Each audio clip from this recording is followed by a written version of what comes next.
اللهم صل وسلم وبارك عليك يا حبيبي يا رسول الله. ازيكم يا احسن متابعين في الدنيا، عاملين ايه النهارده؟ مع اننا في موسم البرتقال وخلاص البرتقال قرب يسيبنا ويمشي، لازم نجيب البرتقال بتاعنا بقى ونخزنه.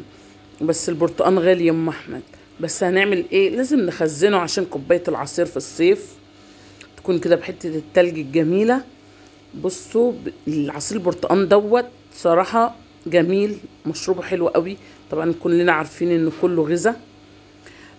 فمسكت البرتقال بتاعنا كده غسلته، ورحت البرتقال دوت بلدي، مش بسرة ولا سكري، لا دوت بلدي بتاع العصير يعني. ورحت ماسكاه غسلاه كده بالطريقه ديت. البرتقال دوت انا مش شارياه، والله ما شارياه، دوت جاي لي هديه. واحد صاحب جوزي عنده جنينه برتقال، فهو جاب لنا والله جايب لنا شوال برتقال، مش قفص، لا شوال كده، شكارة برتقال كده. ولقينا هو بعتها لنا وقال عشان تدوق البرتقال بتاعي السنه دي. فرحت ماسكه البرتقال كده مقشراه بعد ما غسلته، ورحت جايه مقشراه كده بالطريقه دي. ورحنا جايين بعد ما بنقشره كله كده يا جماعه، بنروح طبعا نروح مخزنينه. هنخزنه ازاي يا ام احمد؟ تعالى اقول لك طريقه التخزين بتاعتنا سهله وبسيطه خالص خالص خالص.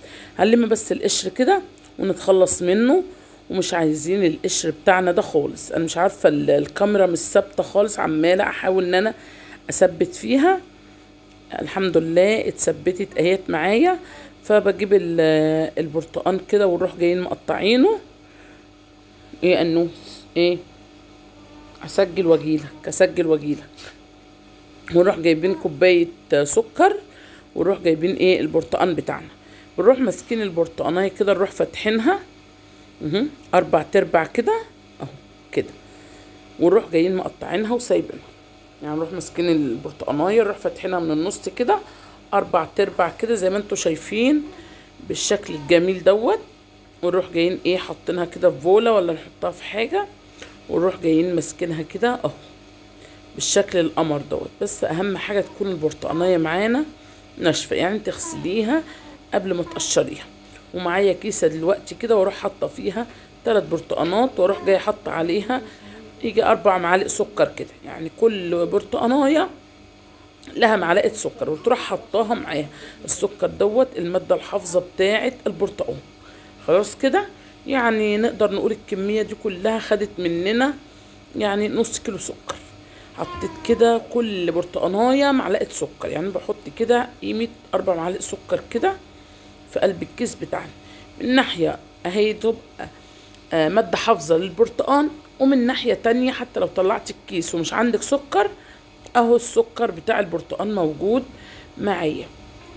هنخلص كلها الكميه كلها بالطريقه دي، بيقعد معايا من السنه للسنه، ولا بيمرر ولا بيحصل له حاجه، بنفس الطريقه الجميله ديت.